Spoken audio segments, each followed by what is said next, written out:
Namaste everyone. In today's video, we're going to focus on Muni Patanjali's Yoga Sutra 2.49. Now in this Yoga Sutra, Muni Patanjali is helping us to understand the definition of pranayam and some of the key characteristics of pranayam as a practice. So let's take a good look at this sutra, start breaking it up word by word and understand it even better. The sutra itself goes, Tasmin sati shwasa prashwasa yor gati vichedaf pranayamaha. Alright, so this is the sutra itself. Now let's take a good look at each of the words and start understanding what they mean.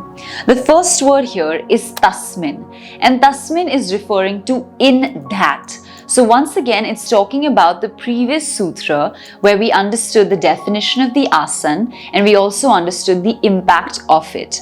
So tasmin says in that. Then we come to the next word, which is sati. Sati is referring to while being in. So we've got tasmin, which says in that. Then we've got sati, which says while being. Then moving to the next word over here, we have shwasa prashwasa. Now these are two combination words which mean inhalation and exhalation. Now also over here, a lot of commentators have differing opinions on which one is the inhalation and which one is the exhalation. But in our case, it doesn't really matter because we're talking about both of them. So either way, we are talking about the inhalation and the exhalation process.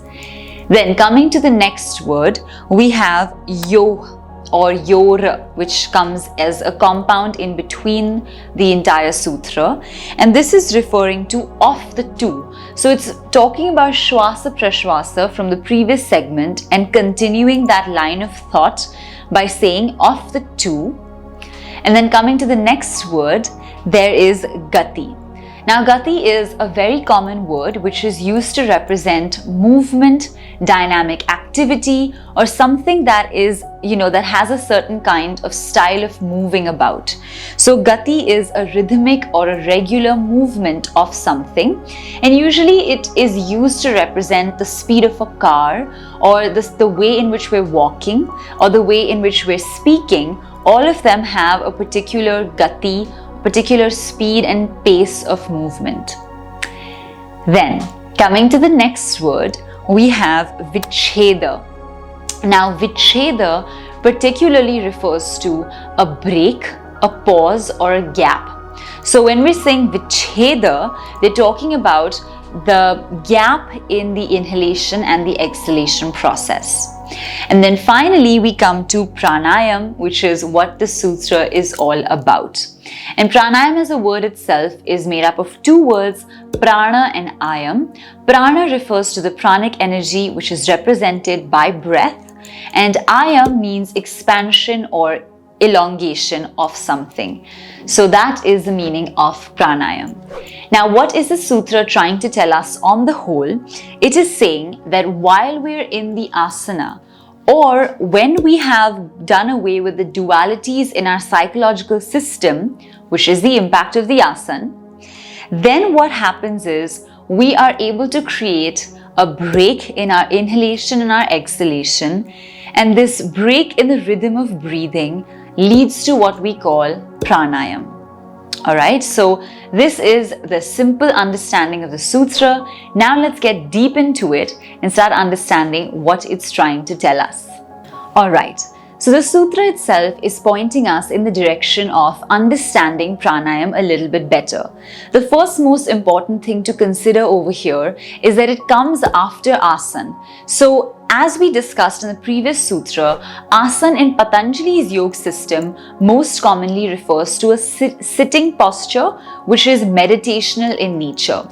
And so keeping that in mind, we're talking about a sitting posture that one adopts for the pranayam practice. And then within that, there are certain changes that are done to the breathing pattern to conduct pranayam. Now, one very important thing to keep in mind over here is that in Hatha yogic texts, there is an exception where it is mentioned that Ujjayi pranayam can even be practiced in the standing or moving positions. However, this is not said for any other pranayam practice, and it's very interesting to note here that there are 8 classical varieties of pranayam in the Hatha Yoga Pradipika, but none of those have been mentioned in Patanjali's Yoga Sutra. So once again, we can see a little bit of a difference between Hatha Yoga and Patanjali's yoga system, where these names or terms have not been used in this sutra. So from that, we can understand that perhaps Patanjali's view of pranayam is a little bit different, and at best he may be describing 1 or 2 varieties of pranayam, but is not going as into detail with the varieties as Hatha Yogic texts are. So this is an important point to remember. Also, because there are some key differences between Hatha Yoga and Patanjali's yoga system, since Hatha Yoga focuses more on the physical body and purifying and cleansing it, whereas Patanjali's yoga system focuses much more on the mental and spiritual elements of the yoga practice. And so there are bound to be a couple of differences between them. However, still they are the most congruent to one another, and it's very easy for yoga sadhaks to practice both Hatha Yoga and Patanjali's yoga system simultaneously and one with the other. So now that we've got that clear, let's start understanding what exactly does it mean to have a vicheda or a break in our breathing. There are 2 main interpretations of this sutra. The first is that this break is referring to a kumbhak. Now, we'll come to the explanation of this word, but that's number 1, that either it refers to a kumbhak, or number 2, it refers to just a general slowing down and a general change in the pace of breathing of pranayam, which makes it more prolonged, which makes it more slow, and which kind of gives the impact of a kumbhak without applying the kumbhak itself. Alright, now let's understand what does a kumbhak mean. So kumbhak comes from the word kumbha, which refers to a pitcher, and usually this is a really deep pitcher in which we can fill water and use it for our daily practical purposes. But in this particular case, the word kumbhak is referring to a sort of pitcher-like motion that we're doing with our respiratory apparatus. So how would that look? Basically, when we take a deep breath in, when we inhale, and then we hold the breath. You may have done this even while swimming sometimes, where you really fill up the lungs, you hold that breath. And that action of holding the breath in the lungs after the inhalation is one type of a kumbhak. So the pause, the retention of breath is the kumbhak. Now, at the same time, what Patanjali's yoga system and most yoga systems say is that kumbhakas are very, very advanced yogic practices. They're not something that we should just start off with at the get-go. It requires years, months, lot of dexterity and advancement in the pranayam practice before we can even introduce a kumbhak. The reason for that is a kumbhak is encouraging you to hold the breath, which means there's a few things happening there. When we hold the breath, the first thing that happens is there's more time for the gaseous exchange to take place at the alveoli level. So between the blood and the alveoli and the lungs, there is greater time for gaseous exchange, which means that the oxygen which we've inhaled is going now into the blood systems to the alveoli, and the CO2 which the blood has brought is going into the alveoli for exhalation. And now this process of transfer usually happens pretty fast, right? Because we inhale, exhale, we're not thinking that much. But when we take this kumbhak and we pause it, that now happens very slowly, steadily, and more deeply. And because it happens more deeply, what is now starting to happen is the lungs are taking in more carbon dioxide from the blood system for exhalation. So there's greater purification of the blood and greater absorption of oxygen. So this is a very critical element of a kumbhak. However, if one is not well practiced within the specialization of kumbhak and pranayam, what could happen is there could be very high levels of concentration of carbon dioxide coming from the blood into the lung alveoli. And if we haven't practiced and we're not very adept at this, it could cause a certain amount of tension in the body because we're not used to so much CO2 being concentrated in the lungs. And this could lead to certain diseases or certain ill effects on the body as a whole. That is why kumbhakas are treated with great respect and they're treated very carefully. Just as, if you have glass, you have a glass, say vase in your hand, you're going to walk around carefully because if it breaks, that's it. The material is such that it would completely shatter. And the same way, a kumbhak is something very delicate. It's something very, very specific. So to practice it requires the presence of a guru. It requires a certain amount of attainment in the pranayama practice, and then we can have this kind of a presence of the kumbhak being initiated. So all this is to say that this gati vichheda, or the pause that we're talking about, is not directly the kumbhak because kumbhaks take a lot of time. And so we need to get this very clear because a lot of times people will introduce kumbhaks right at the beginning of the pranayama practice, and that's really, really harmful for anybody practicing as a newbie or as a beginner. Beginner practitioners need to just do very simple anulom vilom, nadi shodhan, simple inhalation and exhalation. Introduction of kumbhakas is reserved for advanced and consistent practitioners only. So once we know this, we can understand that Muni Patanjali, when he says there needs to be a break in the breathing, he's not saying go in for the kumbhak all out in the beginning. That's not what is being said here. What is being said is there needs to be a change in the gati, or the movement of the breath, to slow it down, prolong it and make it longer. And that can be achieved even without the kumbhak. Because imagine when you're breathing very slow, very, very slowly, there's a tendency to just take in as much as you need and then release at a very slow pace. And it's almost like you're reducing or pausing your breath, but you're not entirely pausing it.